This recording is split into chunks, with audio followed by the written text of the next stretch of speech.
The filmmakers that took on the project of Creed 2 almost had an impossible task. Not only did it have to live up to the expectations that Creed 1 set up brilliantly, not only did it have to fix the cheese element of Rocky 4, even though most people like that, not only did it have to live up to the amazing expectations of the Rocky franchise, but it also had to follow the amazing marketing campaign, the trailer with the DMX song. You guys know what show I'm talking about.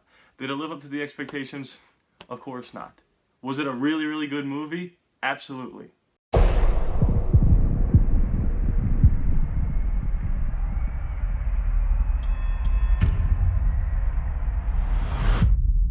We got this. You heard me? What is going on, guys? My name is Ronnie, and if you already knew that, thank you so much for coming back. You guys love movies. Me too. We're going to talk about a movie. A good movie. Thank God!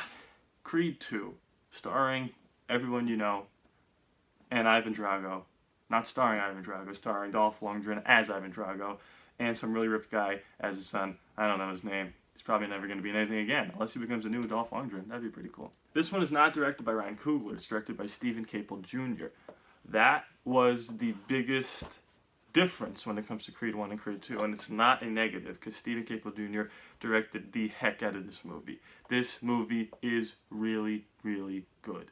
It is a really solid entry into the Creed/Rocky franchise. It definitely stands on its own. It kind of subverts your expectations, and we're not going to talk about that a whole much because I don't want to talk about The Last Jedi anymore. I had a really good time with this movie. Like I said before in the intro, it had some ridiculous expectations. I kept telling the people that would see the trailers with me, I was like, this movie looks like the greatest movie of all time. And I have no problem saying that. Now, obviously, it's not that, but it really fought hard to be a different, new take on the Rocky franchise. Michael B. Jordan is great, obviously. He is a superstar. He's one of the best actors working right now, today. Tessa Thompson. I was about to say Rocky Balboa. Sylvester Stallone. Dolph Lundgren's really good.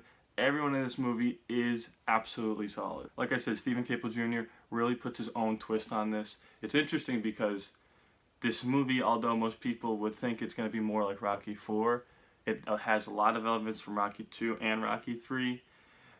The elements in Rocky 2, what I mean by that is it takes the filmmaking aspect of Creed being so obsessed with fighting Rocky again in Rocky 2 that he has to fight him, and his family in his corner saying, forget about this guy, it doesn't matter, and that's what's happening with Creed and Ivan Drago's son Victor.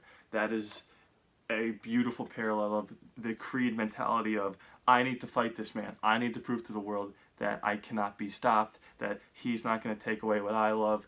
All that stuff is really, really layered and beautiful. This movie obviously runs into the familiar tropes of the Rocky movies, but, you know, when you make the eighth movie in a franchise, it's tough to make things so drastically different while making sure that it falls into the same franchise. Just take Fantastic Beasts for, example. Sure, it's different. It stinks, though, and I don't like it. Creed 2 definitely has some epic montages. It definitely has some awesome fist bumpy moments. It has a lot of emotion. This movie is more of a drama with boxing in it, which is really what I like about these Rocky movies.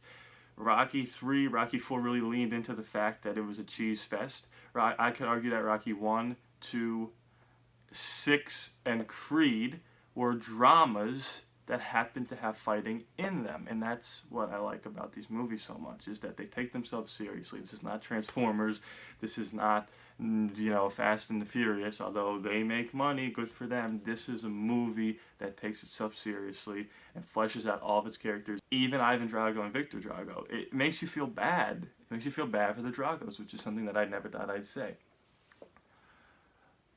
You notice I didn't say Rocky 5. Negatives with the movie, I would say there is a small pocket in the middle that kind of drags. We're not fighting, we're not training, we're just kind of there. And that's okay because it's a drama, but sometimes I just wanted to pick up a little bit. And then the final fight between two people, I wonder if you can guess, it kind of was quicker than I expected, but that's okay too. You know, not huge problems with this movie. It is not as good as the first, but that's not a negative. It's just a testament to how good that these movies are. Stephen Caple Jr. did a great job. I hope they make one more and then call it quits. I don't want to keep going with these. Let's do one more and we'll call it a day.